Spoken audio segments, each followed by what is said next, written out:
Good.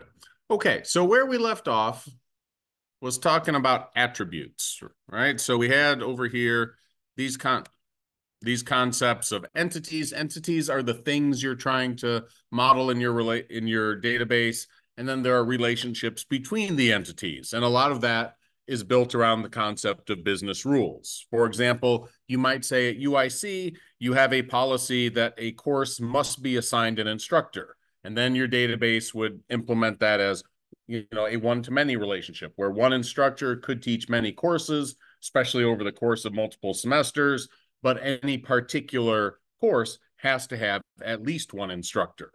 And you also might say it's optional to have an instructor. You might say that, well, yes, of course, in practice, when the course is running, there will be an instructor. But you could say for purposes of the database, you can create course objects and not have instructors assigned yet, right? For example, for planning, you might say, well, in spring 2025, we're going to have this set of courses, but it's, that's a year off. So we haven't assigned the instructors yet because people might quit, people might do whatever. So depending on what you're trying to do with your database, the business rules will determine how the database is set up. Okay. So that's all the stuff. That's, our quick recap of what we covered on Tuesday. Now, for this, we're going to talk about various details about this. So cardinality, different kinds of relationships, unary, binary, ternary relationships, associative entities, all these things. And if you don't have the book, or if you tried to read chapter 2 and just, had a lot of trouble getting through it, there are a lot of notes in the slides, right? So you can't always see them. I see them. They appear for me. Screen. But if you go, and of course, zoom down, whoop. If you look down here in the slides and the notes, well, now I'm not seeing them, but I see them myself. If you do the slideshow for yourself, I'll go ahead and I'll do the slideshow and I'll demo what you can see, right? You can see here over on the bottom right, there's a bunch of text. Okay, so if you want to see some of that text and you're having trouble doing it because your machine is using some kind of wacky version of PowerPoint where it's not where you expect things to be and you didn't expect that this afternoon, well, you can still see it in the slideshow view. Okay, so first thing to talk about then is relationships. So here we have an example of an employee having a relationship with a course. Okay, so the employee completes a course, some sort of training exercise, whatever that may be. Now, employee is an entity, has certain fields, right? Certain attributes, employee ID, employee name, and, some cluster of other attributes. Likewise, course entity will have attributes course ID, course title, and prerequisite. Okay, so let's do a quick recap of some symbolism here. What does it mean that the employee ID and the course ID are underlined?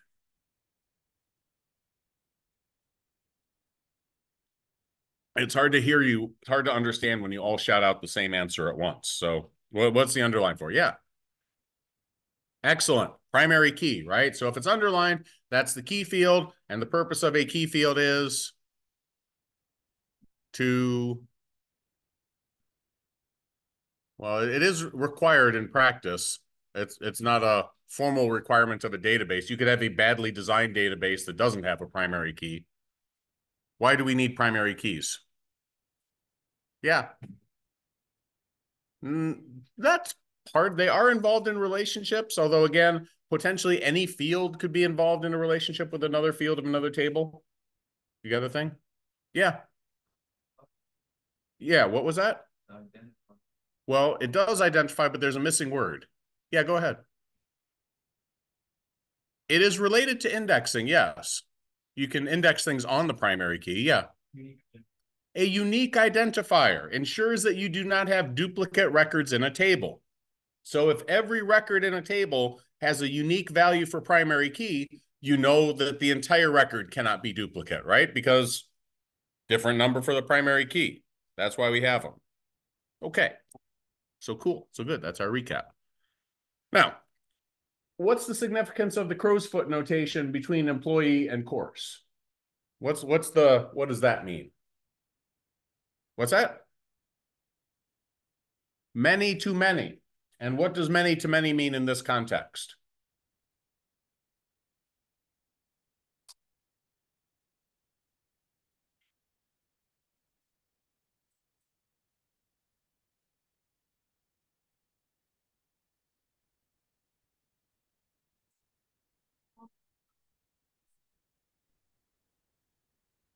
Well, what it is, it's a two-way many to many, right? So, but at each endpoint, there's only going to be one thing. So many to many means a course can include many employees, or in this case, could be taken by many employees.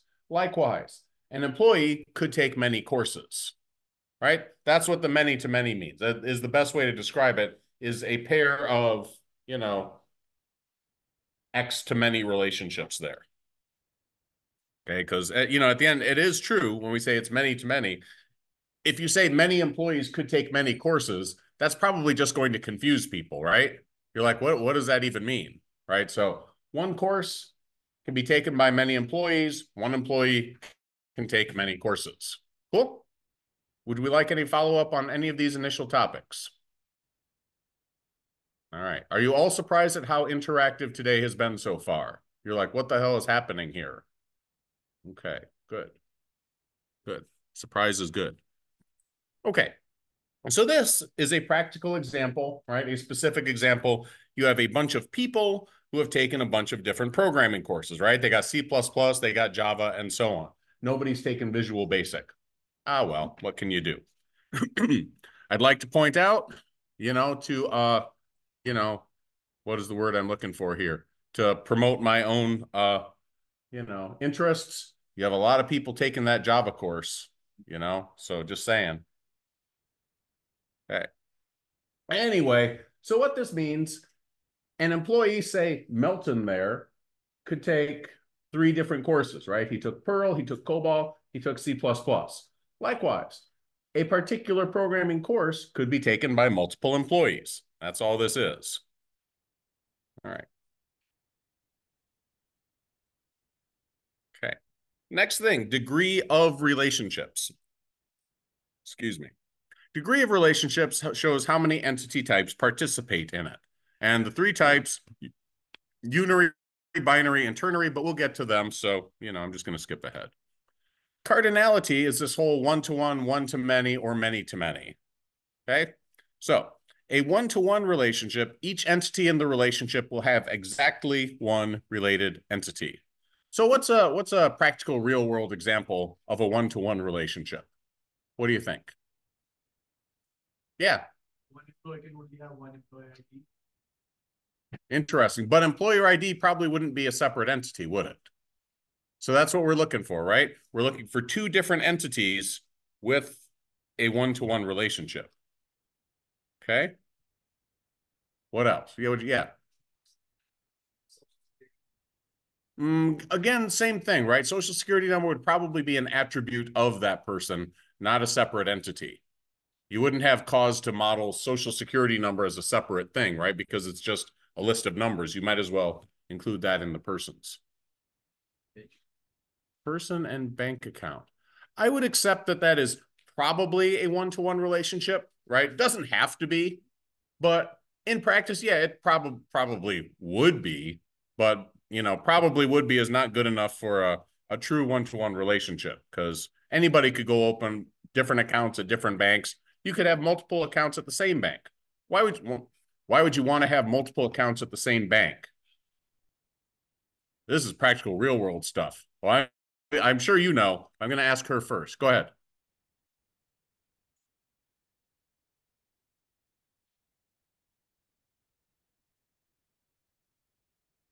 Well, that is true that you might want different things, but that's not what I was going for. Why would you want multiple bank accounts? Ooh, interesting. That's not what I was going for either. Yeah. Yeah, that's what she said. Federal deposit insurance is only per account, not per person. So if you want to have a bunch of accounts with more money and have it all be insured, right? It makes sense to have multiple accounts. Just saying, for those of you who, may eventually cash in all the Bitcoin you own. I don't know. All right. We had some Bitcoin millionaires in some of my courses a few years ago. That was fun. Yeah. When Lambo, right? Yeah.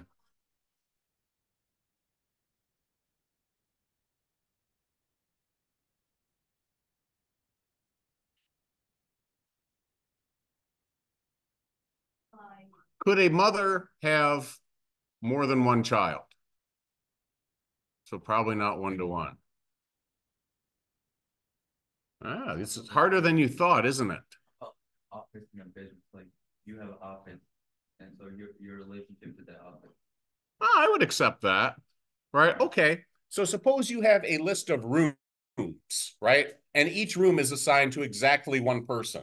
Now, at UIC, that's generally true. It's very unusual for faculty to share rooms. So you might have one table, a list of rooms, and another table that's a list of faculty. And there might be a one-to-one relationship there. Okay, I'd accept that. That's good enough for what we're doing. Yeah, what else? Ooh, would you keep a separate table of passwords though? See, now I'm not saying you couldn't, but that would be a strange table to keep separately, right? Probably you would bundle that in with the person's account. Yeah, go ahead. I mean, I had a similar example as you said, like a person renting a house. Yeah. Like one person, I mean, one house could only be rented by one family or a person. That would be. Yeah. I mean, again, if you got money though, you could have different, multiple houses. So right. But I guess what it depends on is the policy. So if UIC had a clear and mandated policy that for any office, there can only be one faculty person assigned to it, because of whatever contracts for hiring they say you will have an office and you will not have to share. It might make sense to do that one-to-one, right? If there were some kind of legislative limits that said only one person in this region can own a house, each person can only own one house. Yeah, okay. Do that. It would be unusual though. Okay, so one-to-one relationships, they clearly exist, but they're a little hard to think of. Okay, that's the key takeaway. But they are real, and we can, if you want, you could Google. So Googling is always an option, right? If you're really desperate, you could even Bing. Example of one-to-one database relationship. Let's see what they come up with. What is an example? Okay, well, in this one, they say not records, but student ID. Okay, yeah, if for some they like the ID example. Like I said, I think that's kind of bogus, but maybe. Let's find a better one. Ugh, they're doing all these. Yeah, see, but you would need, I guess, a contact info table. That seems like a strange thing, but I guess you could have it. Right? It seems like a bad way to construct a database to me, but whatever. One of the things, though, by definition, if you have something set up with a one-to-one relationship, you can merge those records together, can't you? Because for every one thing, there's going to be one thing in the other. Why are they even in separate tables? I don't know. Okay. So, but yeah, they exist. Okay. Now, one to many, we've seen a bunch of those. Those are easy to figure out, right? One student may take many courses. Ooh, I have a good one. One-to-one relationship. Student and major, right? So you could have majors in a separate table, but at any given time, obviously a student can only major. Well, fuck, you could be a double major. A student can belong to one college on campus at a time. How about that? That seems fair. Do you really need a table for like the couple dozen colleges we have? I don't know, but you could. Okay. Anyway, okay. And many to many, right? We've seen many to many examples. Those are easy too. All right. All righty then. So a unary relationship. Does anybody know what a thruple is? Yeah, so this whole marriage thing, this doesn't really follow the one-to-one if you assume the existence of, legalized thrupling. A thruple is a marriage between three people. Okay. Anyway, but they say here one-to-one. So if you have a list of persons, one person could be married to another person. Maybe there's some big government database somewhere that tracks who all is married to who all else. So that would be an example of both a one-to-one relationship conventionally and within the same table. Okay, as a unary. Let's see if there's some additional stuff here. Some of these slides have additional. There we go. There's a one-to-many. So again, within the same table, you could have a list of employees. Some of them are worker bees. Some of them are supervisors. So you can have one of those supervisors managing many worker bees, right? Again, within the same table. And of course, team, right? So team stands after someone, I guess. That's another one-to-one. So fine. Okay. Binary relationships are what most of the time are easiest to think of. Okay. You have one entity that's somehow related to another one. So, for example, employee is assigned to a parking space. And in this case, everybody gets one. So, as a matter of company policy, they say, if you work here, you will be assigned a parking space and you will only be assigned one parking space, no matter how many cars you happen to own. Okay. So that would be an example of a business rule enforcing a one-to-one relationship. You have a list of parking spaces, very much like the room example, right? The room and faculty example. Yeah, you could say that's how we're going to allocate it, one thing to each person. Likewise, many-to-many relationship, that is pretty easy. Right, so that's a weird looking, I'm still not used to that. Okay. And again, product line. Remember, if we had a list, an order, right? What's a product line in the context of ordering stuff?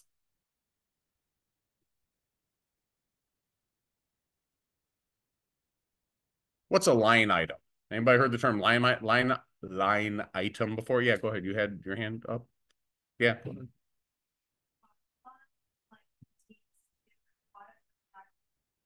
You would think so, right? You would think so, but that is not really what product line actually is in this case. Shit. So I meant to say order line. Yeah, you're right. Okay, so product line in this case is exactly that, what she said, that a list group of related products, right? So, you might have a car manufacturer that produces Honda CRVs and Honda Civics. So the Civics would be one product line and the CRVs would be another. Okay, good. That's fine. I was thinking order line. All right. We had kind of a rough night last night, so yeah, I'm not 100% honestly. Okay. So good. I hope that's fine. Yeah, so binary relationships are pretty easy to get. Ternary ones, or higher degree than ternary. So ternary means three. So you have three entities that are somehow related. And one of the problems with ternary is that it's confusing, right? It's confusing and it's somewhat difficult to model clearly. So in this case, we have three entities, right? We have vendor, we have part, we have warehouse. And all of those somehow come together to make some sort of, supplies, right? So they have this some sort of thing. So a vendor supplies parts, parts are stored in a warehouse. I guess somehow the vendor is related to the warehouse. That's a little bit strange. What's the text to say here? An instance is vendor X supplies part C to warehouse Y with a shipping mode of next day air and a unit cost of $5. All right, so there is a relationship there for that combination of things, because you could have a vendor sending one part to warehouse A and another part to warehouse B. All right, so there is justification for that relationship. But when we talk about the cardinality, it becomes weird to model that, right? Because part and vendor, what if every vendor supplies multiple parts, but each part is only supplied by one vendor? And what does that mean in terms of warehousing, right? What if each part can only be stored at one particular warehouse because of the way that your organization is set up? You have different warehouses holding different parts, right? This kind of multi-aspect modeling becomes weird to do with the tools we have. I'm not saying you couldn't come up with some way to do it, but the way we do it is not relying on this kind of ternary relationship. Instead, what we do is we create an associative entity between them, right? So for this, let's see if they have it in there. There we go. We have some associative entity in the middle, which basically becomes like, they say here supplies. You might say shipment, right? Shipment could be the entity, which is something from a particular vendor of a particular part going to a particular warehouse. And then this supplies thing becomes its own separate entity, but that's related to each of those three. And then you can track all of these, one-to-many type relationships separately. Okay. So rule of thumb for ternary relationships, usually, almost always, it is a good idea to represent them as these kind of associative entities, just because it's easier to model and describe. All right. Next thing, multi-valued attributes. All right. So what do we mean when we have a multi-valued attribute?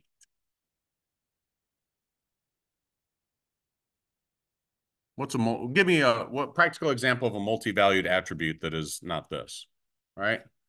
Suppose you had a database field that was phone number. What would be an example of a multi-valued attribute there for phone number? Well, it's not about the number itself. What's that?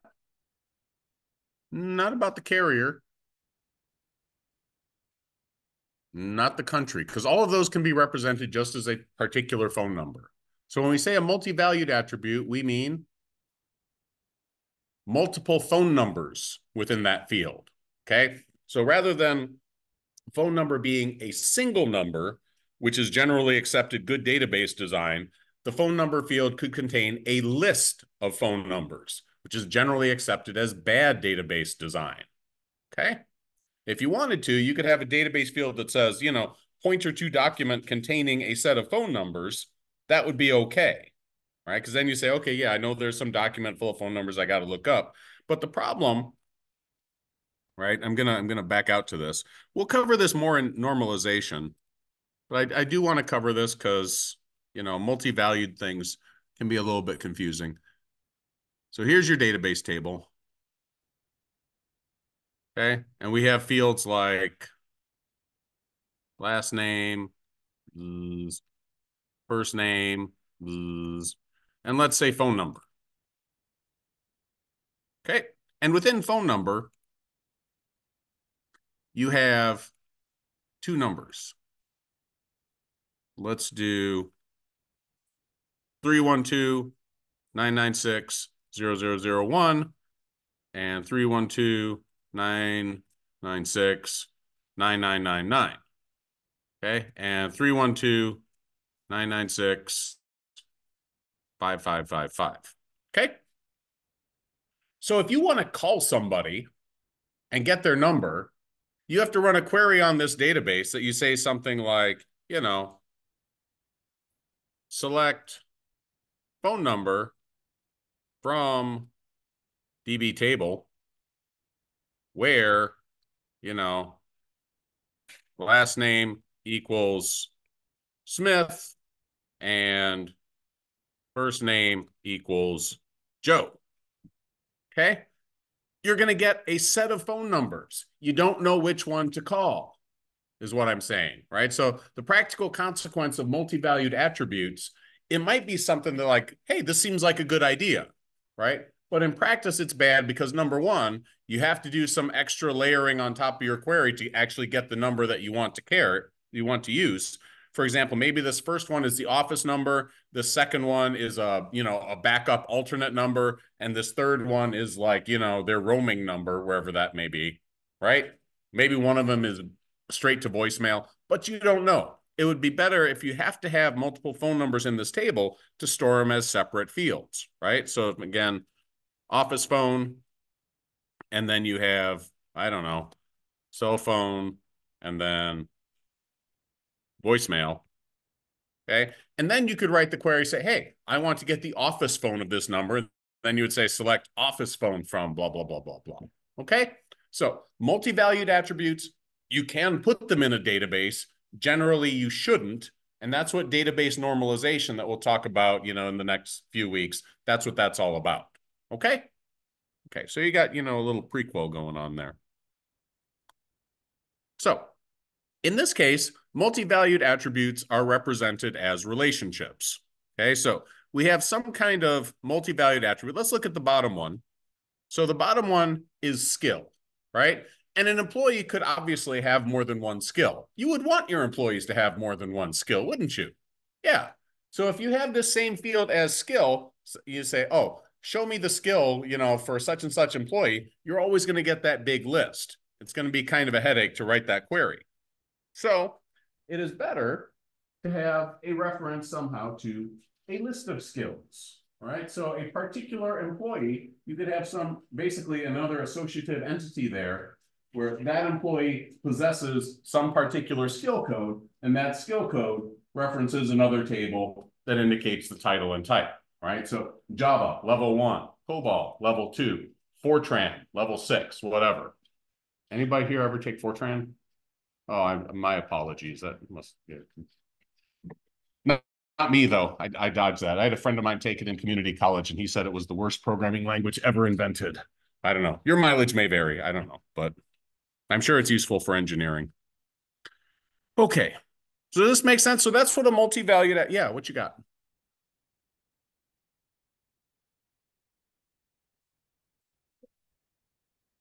Yes, that exactly. That's why you put it in a separate entity, right? So this is an employee. We understand what an employee is, and this is some particular skill that has attributes. We understand that is. And so within this possesses table, you have entries where employee A skill 1, possibly employee A skill 2, possibly another record employee A skill 3. Okay? And that way it's going to be clear. You can run a query on that table and say, hey, show me, if Joe is proficient in Java, something like that. Okay. And it's easier to write the queries for that table than it would be to parse that whole multi-valued field. Okay. Composite one, remember, composite is not the same thing as multi-valued, right? So what's a composite attribute? We talked about that on Tuesday. Anybody remember? All right. A composite attribute is one that can be meaningfully separated into chunks, right? Not that you're necessarily going to do it, but it could be. So classic example for that is address, right? Address typically has a street portion, like 123 Main Street, typically has a municipality, Chicago typically has a zip code, 60607. You might include it in your database as all one big string, but a composite attribute can be broken up meaningfully into those elements. And whether that's important or not depends on what you're doing. So if all you're doing is sending out mail to people, then keeping the address as one text string is probably fine. But if you want to run queries like, hey, show me all my employees who are in Chicago, I want to send them a notification, or, show me a list of all of my customers who live in this particular zip code or who live on Main Street, right? Those sort of things could be important, right? If you're the water utility and you're planning on shutting off water all along one street so you can do some pipe repairs, it's nice to have a database that's already broken up into those street addresses so you can say, oh yeah, everybody between 1200 Main Street and 1500 Main Street, we got to send them a notification because they're going to be without water the next day. Okay, so multi-valued attributes have multiple of the same kind of thing. It is a consequence of bad database design generally. You don't want to do that. Composite attributes are fields that can be meaningfully separated, but depending on what you're doing, that may not be critical, right? Sometimes it's useful and you want to separate composite fields, but sometimes it's totally cool to have them. Okay? Okay. Good. All right. Cardinality constraints, not much to say about this, but just means how many instances of one entity can or must be associated with each instance of another one, right? So if the minimum cardinality is 0, that's the same as saying it's optional, right? So if you have that unary married relationship, obviously not everyone is married. So minimum cardinality there, 0. You don't have to be married to somebody else, right? If it's one or more, then it's mandatory. So if we say in the example, every course must be taught by some instructor, then yeah, that would be at minimum 1. And then the question is the maximum. How many can there be? Has anybody ever taken a course that's been taught by more than one instructor? Yeah, it sometimes happens, right? I've been involved in courses. I used to teach IDS 520, where I taught the first half, network infrastructure, and another instructor taught the back half on security. So it does sometimes happen. Okay, but again, maximum number generally inferred from business rules. So when we're doing modeling, right, generally it's just left at 0, a one-to-many relationship, right? This kind of simple modeling that we're doing, we don't say. So if you said, well, a course can be taught by up to 3 instructors, at this point, we don't have a clear and consistent way to say that, right? We would just say, well, it's a one-to-many relationship. But the business rule says, gosh, there can be at most 3 instructors for a course. So you'd have to enforce that some other way and indicate it in your modeling with some other notation. Okay? All right. There's also the question of mandatory and optional, right? We saw this the other day, is just the little line instead of the circle. So in this case, patient has recorded patient history. So can you have a patient history without a patient? That would be silly, wouldn't it? Yeah. So that is mandatory. Okay. And can a patient history belong to more than one patient? That would also be weird, wouldn't it? Right? So yeah, so here we say for any patient history, it must belong to exactly one patient, right? That makes sense. On the other hand, multiple patient histories, well, how could that happen? You have one patient with multiple patient histories. Yeah, what they have here is patient history doesn't mean exactly what you think it does, right? It means visits. So here you have Sarah has done 2 separate visits. Okay, well, it considers those to be patient histories. But if we're talking about that, we'd say more like, well, that's a patient history event, right? Not the full folder. Of course, you could also have a person who has visited multiple doctors, right? And so different doctors could have separate patient histories, all right? You could see a dermatologist for one thing and, your general practitioner for routine whatever. Okay, so it could happen, but when you see what they've done here on the side, it becomes more clear that, oh, patient history, that's kind of confusing the way they've done it. Yeah. Okay. And if it were optional, instead of that inner vertical line there, it would just be a circle around it. So O for optional or 0 for 0, right? So some people will say, well, they're just marking the minimum cardinality. And these are ones, and the minimum cardinality is a tick mark, so 1. And for the optionals, the minimum cardinality is a 0, so you write a 0 on the line. Whatever works for you to remember it. Okay. This is 1 optional, 1 mandatory. So you have an employee. An employee could potentially be assigned to many projects, right? This sometimes happens. If nothing else, you could have a, top manager overseeing multiple projects at any moment, right? Likewise, a project, you would reasonably expect a project to include multiple employees. It would have to be a very incredible employee or a very small project to just be done by one dude, wouldn't it? Okay, so every employee can be assigned to 0 or more projects, right? You might have a pool of reserve employees who are not currently assigned anywhere, right? You might have someone who has just gone on maternity leave for a few months, and guess what? She's not going to be involved in any projects for a little while, but she's still an employee. You could have a project that clearly, right? Every project clearly has to have at least 1 employee because, right? And again, this is for purposes of the database system.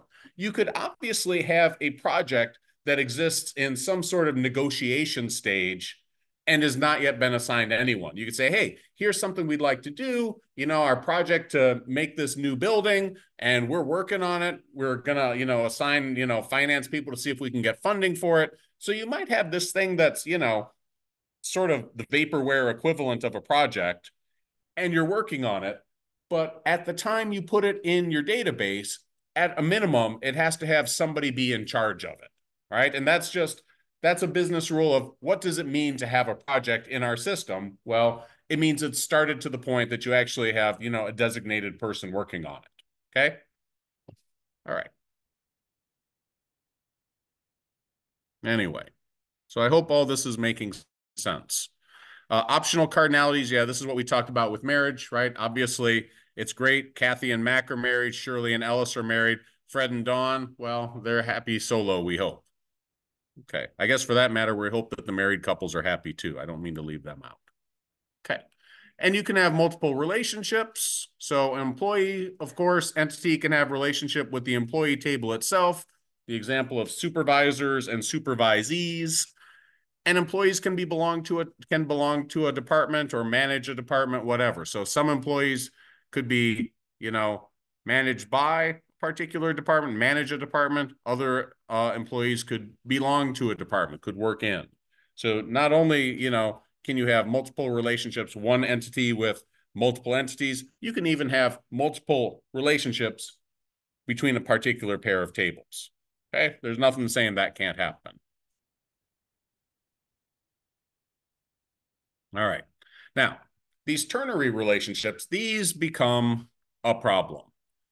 So, one example here, professor, schedule, course. Okay. So, here the entities are professor and course. All right. These start to get a little weird.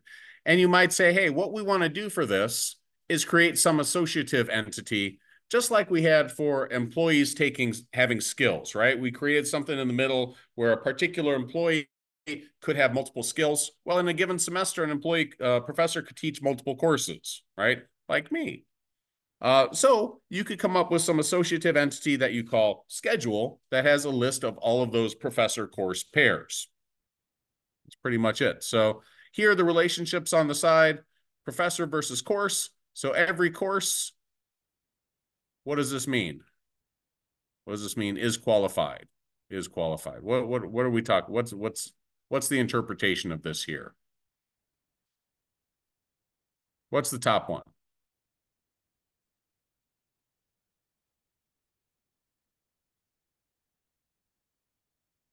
What's this crow? Oh, you can't see my curve. Oh, you can. Good.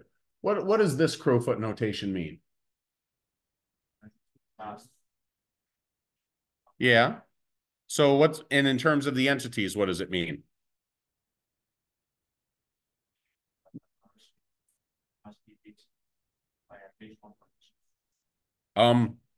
Every professor must be qualified to teach at least one course. Okay, that's because the relationship here is qualified. So it's mandatory and it's many. We would interpret that any professor in our system must be qualified to teach at least one course. Yes.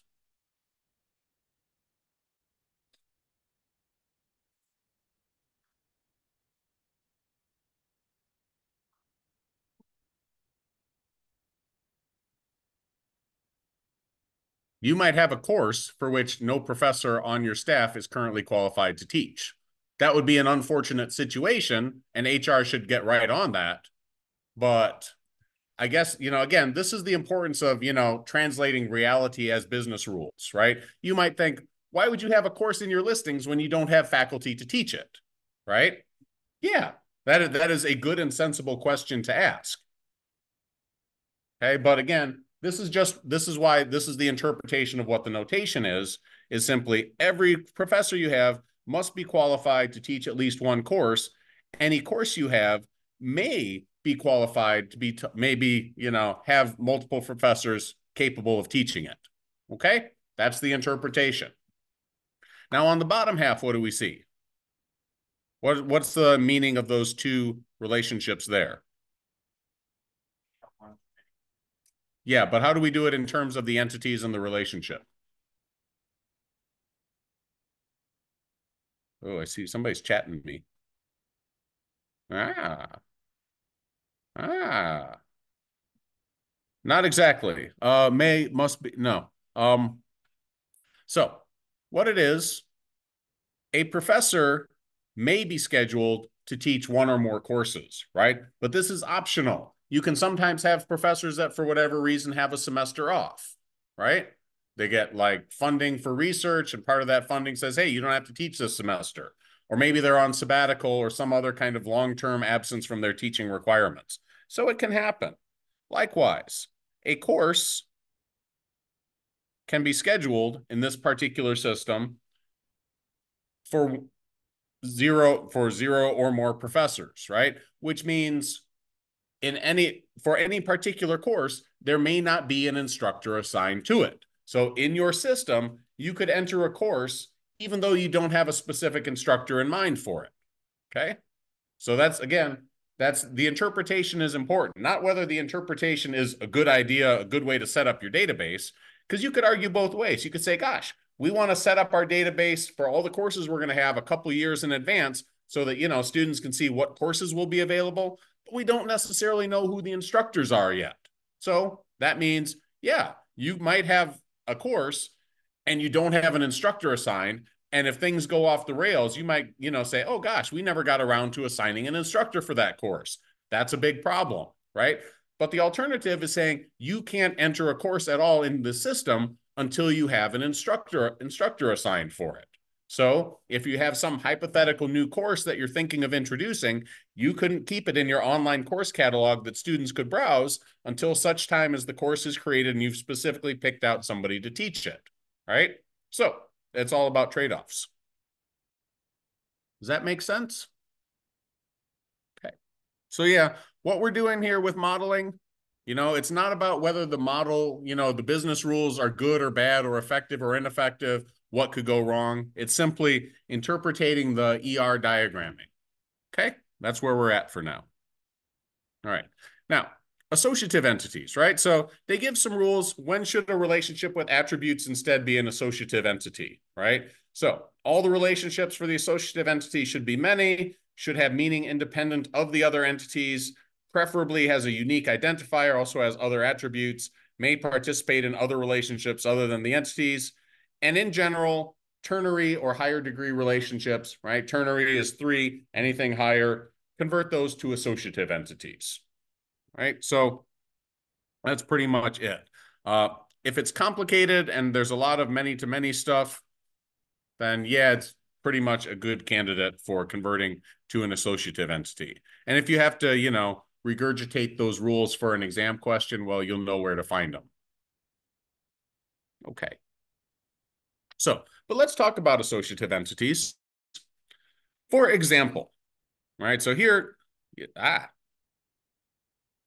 we got the notes here, right? An associative entity, it is an entity and it has attributes, right? So we are modeling something specific there. But of course, it's also a relationship between other existing entities. It links them together in a many-to-many relationship. So the example here, we had employees who complete some course.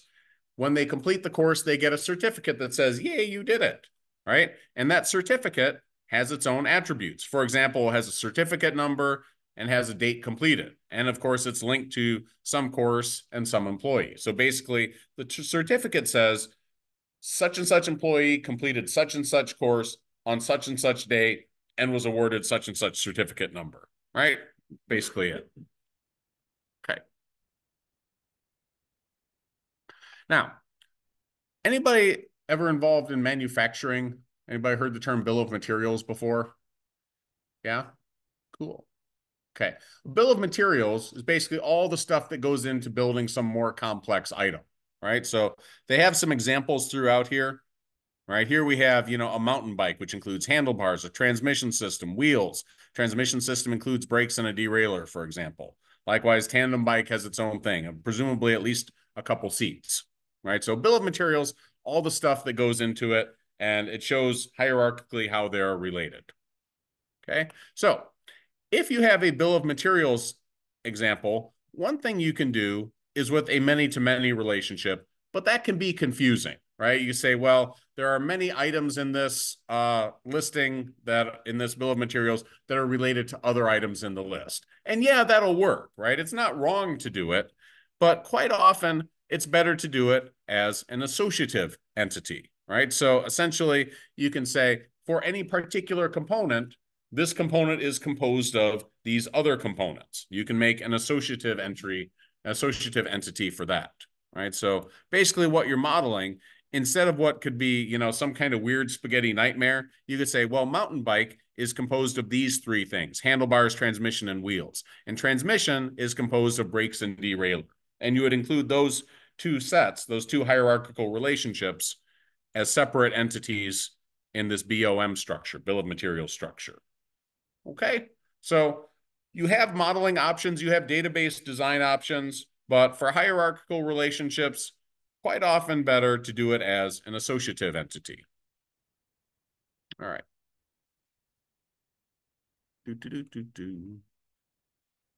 All right.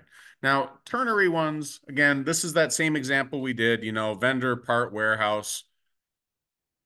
Again, if you have a ternary or a higher relationship, generally the best thing to do is to track all of their cardinalities separately and then create some associative entity in the middle that combines the things. So again, here they have a supply schedule, which covers which vendor is sending which parts to which warehouse. And here you can see that there are a lot of one-to-many relationships. So each vendor could supply, could participate in many different supply operations. Each part could likewise be part of many different shipments. Each warehouse could receive many different shipments. All right. Timestamping. Wow, that's so basic, right? There's not much to say about it. Timestamp is simply a data attribute, an attribute, a data field in a table that is a time format.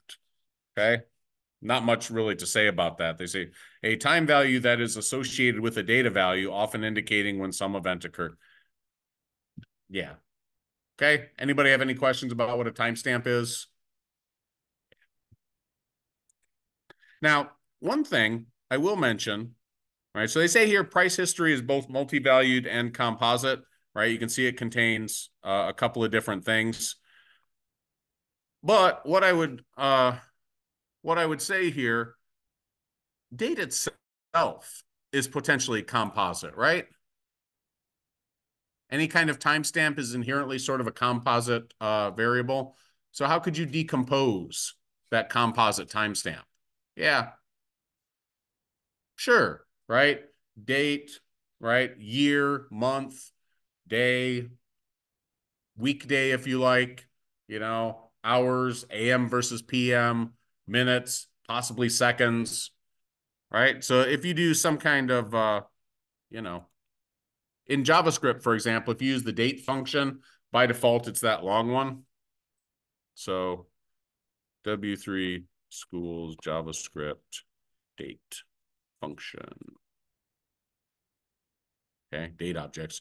If you use the date constructor, you'll get this, right? So you get a whole bunch of different stuff in your date text that can be decomposed. Again, weekday, date, month, year, all that, even time zone. Okay, and again, you might potentially decompose that into separate fields.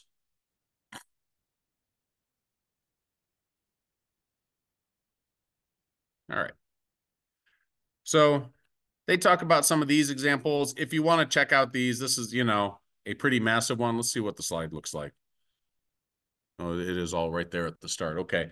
So yeah, there's a whole bunch of stuff here. If you want to like dig through the spaghetti of that, in your own time, by all means do so. You get, it's a lot of practice there, but I'm going to skip ahead to some more interactive stuff.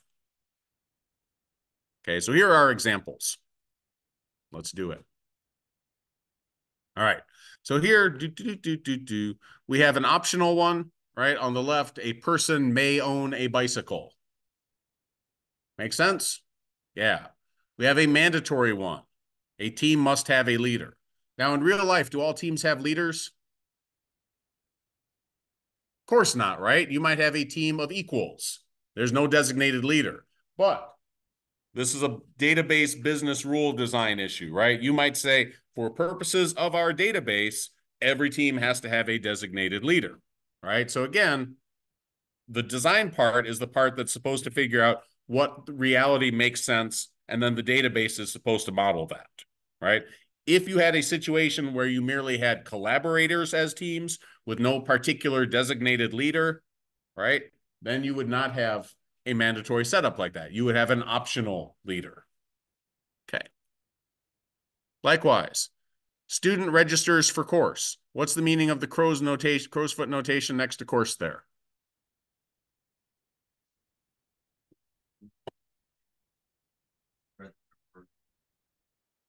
Excellent. Yeah. A student, I would say a student may register for one or more courses, right? Or you might say a student may register for 0, 1, or more courses, right? Depending on how precise you want to be, but they all mean the same thing. Yes. Can a person not own more than one?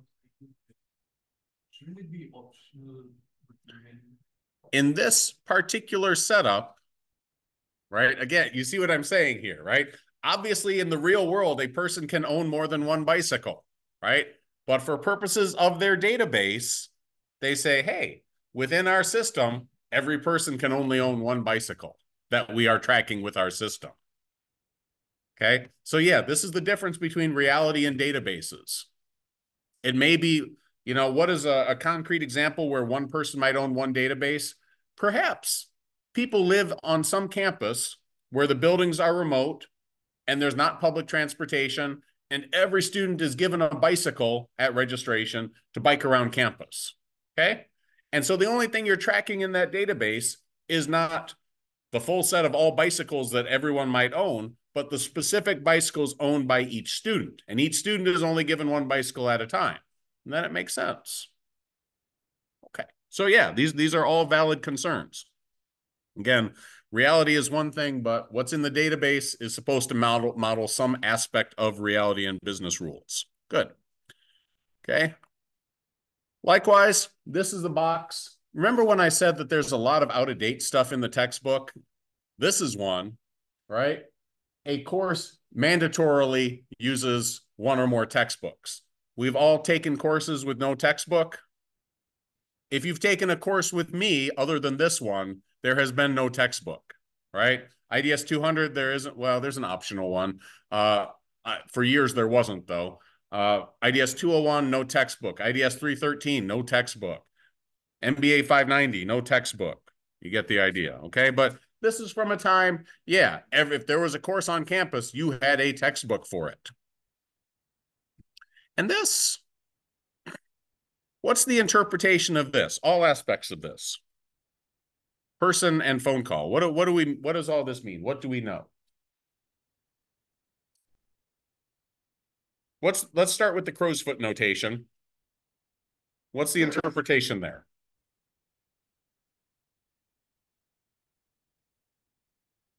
Okay, and what's going the other way?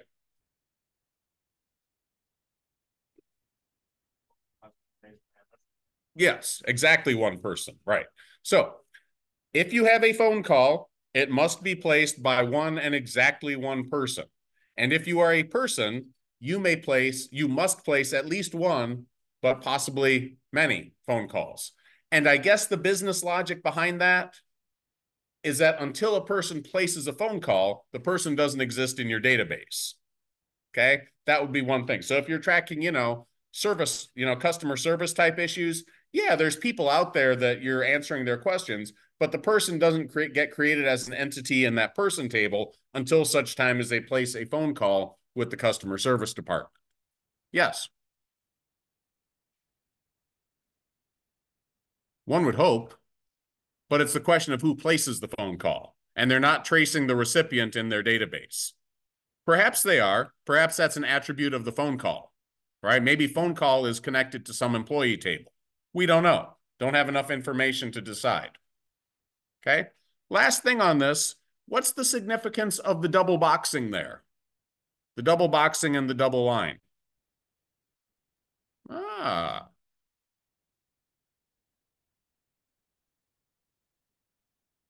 Not exactly. It's something we talked about Tuesday.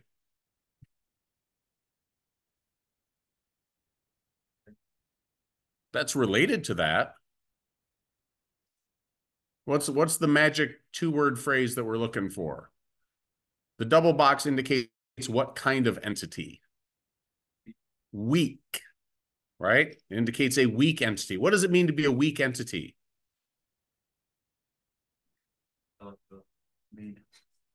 Without the strong entity. Yeah. So the idea, a phone call only exists in the context of a person, right? Doesn't have an independent existence in your database. Obviously, phone calls have an independent existence, right? But within your database, there is no way for a phone call to exist unless it is a consequence of a person existing, okay? The example they give earlier in the lecture is dependence. Obviously, there are many people throughout the world. Many of them are dependents, but as far as your database is concerned, your dependent only exists if it is a dependent of an existing employee. So dependent is a weak entity in the example they gave. All right. So there it is. Degrees of relationships, blah, blah, blah, gone through all this. This is a good one, right? Degree 2. So every book must have a publisher and exactly one publisher, and a publisher may publish 0 or more books in your database, right? So you can include a publisher in your database even though you don't include any books by that publisher in your database. Likewise, this is another higher degree relationship. So there's piano and technician, which can generate some kind of inspection result, right? Some sort of relationship there. So a particular technician goes and checks out a particular piano on a certain date, assigns it a grade, good, bad, medium, whatever. Okay. Now here's some more stuff. I'm not going to dig through this. You can dig through that on your own time if you like. Okay. But this is the one that I wanted to get to today. And I want you all to take a little bit of time on paper if you have it, on MS Paint if you don't. And if you have a Mac, I don't know, I hope there's something like the equivalent of Visio if you like. But take a moment and think about this one. And think about how you might diagram this. And don't just zip through the slideshow to like cheat and see what it is. Okay.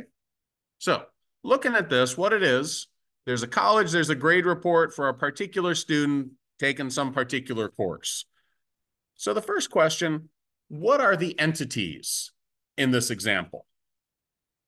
And there's some wiggle room for discussion here, right? Because conceivably, a lot of different things could be entities, but what jumps out at you that definitely should be an entity? Yes. Sure, student should be an entity. What else? Yeah, what else? Probably, one would hope. Anything else? What's that? See, now if it's me, I don't think grade has an independent existence. I think a grade would be an attribute of a particular student taking a particular course. What else? Yeah. Possibly. Is major listed here? Oh, so it is.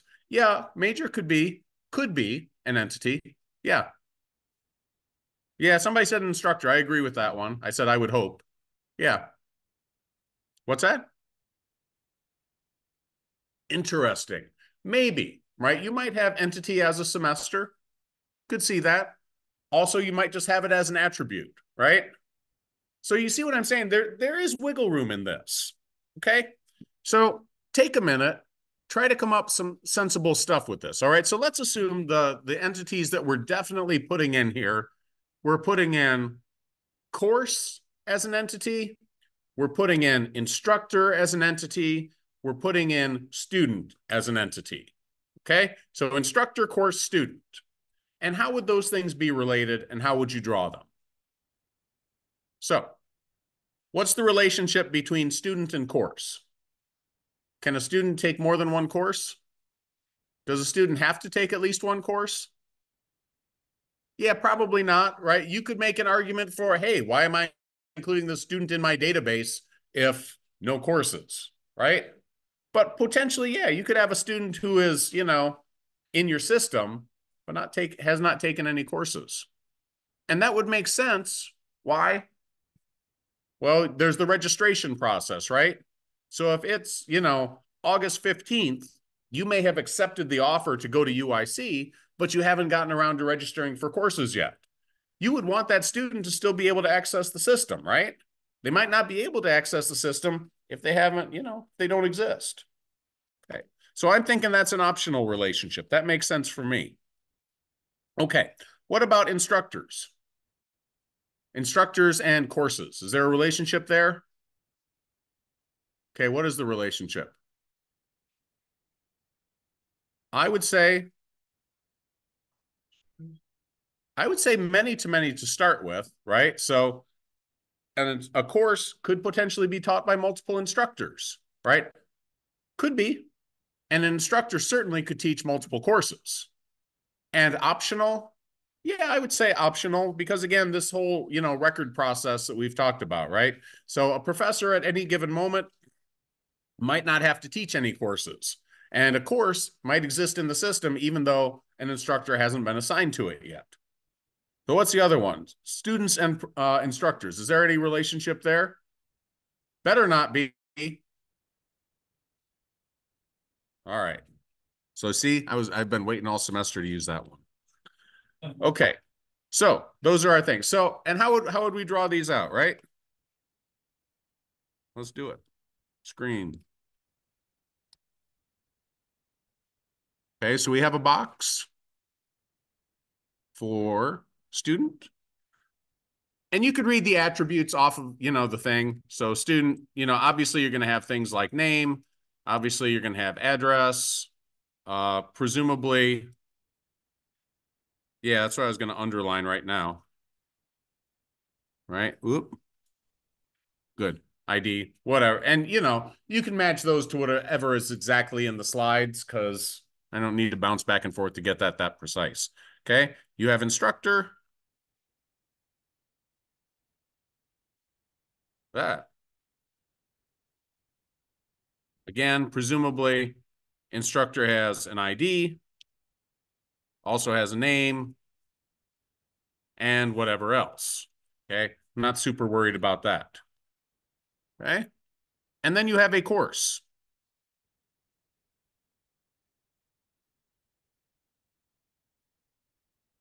Okay. And course will have some, label, whatever you want to call it, like IDS 410. Maybe that's the key field, the way they do it. We'll say it is. There we go. Arguably could have a semester, right? And room as attributes. Those are fine. You could, whatever meeting information you have. So the relationship happens. This one, right? Well, we'll do instructor first. So again, we'll do many to many there. And yeah, I like the idea of that being optional. So I'm going to make that optional on both. Okay. But you could argue about that. You could make a plausible, thing for saying, well, maybe it should be mandatory. Okay. Now, every student, likewise, can take one or more courses. And you could make the same argument for, gosh, a course has to have at least one student. Otherwise, why are we recording this in our database, right? But you might have a course that's just been listed and no students have enrolled in it yet. So, and same thing, you might have a student who, for some reason, is in your system, but they haven't registered for any courses yet. So we'll leave those as optional too for now. Okay. But I would be prepared to listen to sensible arguments about why they would be mandatory. Okay. Now, what is the combination of these things? So grade is not really an attribute of student, is it? Right? Because a student could have many grades. And if you were going to do that, that would be some long, crazy, multi-valued attribute for grade history. You wouldn't want to do that. Likewise, grade is not an attribute of course, is it? Because you have many students in the course, each of which are receiving separate grades. So you have this associative entity, basically, grade,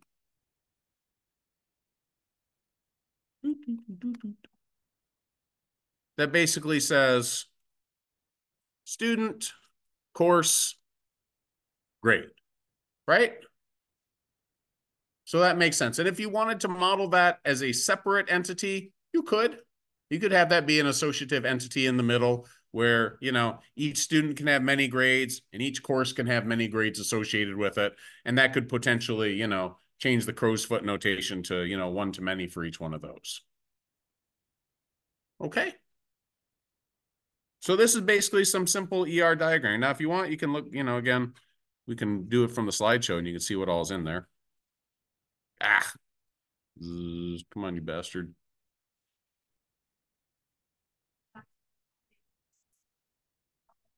Labels and stuff.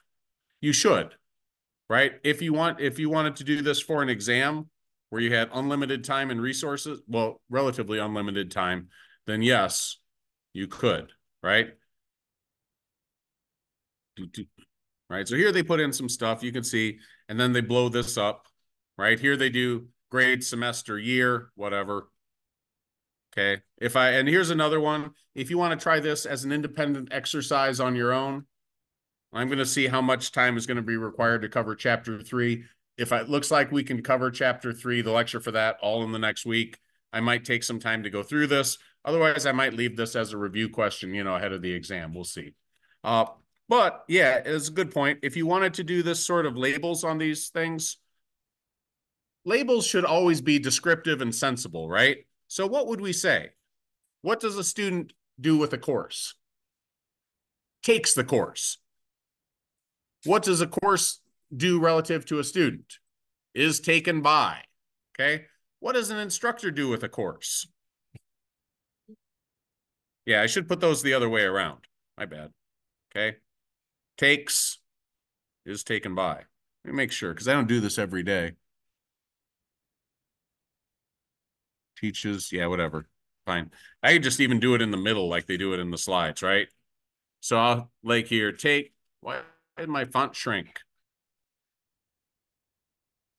Okay, takes is taken by, and over here for this one, teaches is taught by. Okay, if you wanted to put those labels on there, that would be, yeah, a good thing. But the exam questions, if they want you to label the relationships, they'll say label the relationships. Okay. All right. Questions on any of this? Is good? Good enough? Okay. Have a good weekend. I'll see you next time. Chapter 3. Slides are going up pretty imminently.